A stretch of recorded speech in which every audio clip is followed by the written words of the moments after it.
Good morning everyone. I am Dr.S.Geetha, Department of English, Assistant Professor in Dr.SNS Rajalakshmi College of Arts and Science. My topic is Prologue to the Canterbury Tales by Ben Jonson. I like to give you the introduction about the author. Ben Jonson was born 2 months after his father died. His stepfather was a bricklayer, but by good fortune, the boy was able to attend Westminster School. His formal education, however, ended early, and he had the first followed his stepfather's trade.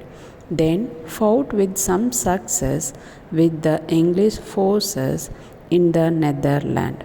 On returning to England, he became an actor and playwright, expressing the life of a storytelling. He apparently played the leading role of Thomas Tide, the Spanish tragedy, and in 1997 he was writing plays for the leading. Prologue opens with a description of the spring season, and it describes about the month of March. So he begins the writing with the flowers and singing birds. The sun has gone through the second half of the zodiac sign called Aries, and the budding field like springtime is also the time when people desire to go on pilgrims and travels from all corners of England make the journey to Canterbury, and it speaks about the Canterbury Tales. So here the Chaucer, he narrates the Canterbury Tales, and they are planning for the pilgrims, and they are going to stay in Tebert Inn.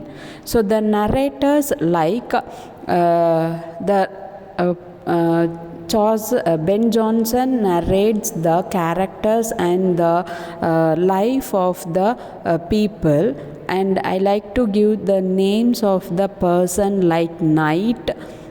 The next one he talks about knight's son, then squire, then yeoman, prioress, then about the priest, monk, then farer, then about the merchant, clerk, man of law, franklin, and carpenter, weaver, dyer, and so on. So I like to give you about a few characters in this poem. Like first, the thing is, I like to tell you about the squire here. So the squire,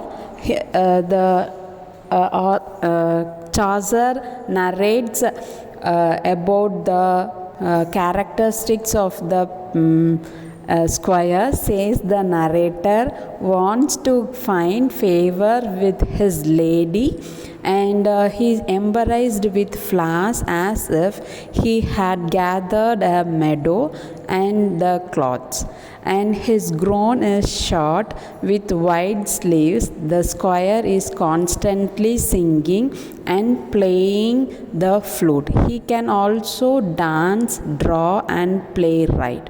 The squire is so patient in love that he sleeps no more than a nightingale. He is always courteous, humble, and modest.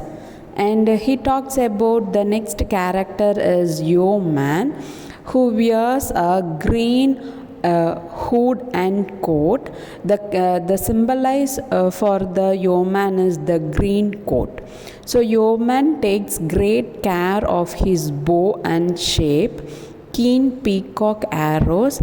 He has closely cropped hair and a tanned skin because he is a yeoman. So he works for the in the field of agriculture. So he has closely cropped hair On his arms he wears a bright arm guard and carried a sword as well as a danger. The yeoman also wears a Saint Christopher's. The narrator and guess that according to the yeoman's dress he is a forester. The next character is Prioress, a nun named Madame Eglin. She signs through her nose. So she speaks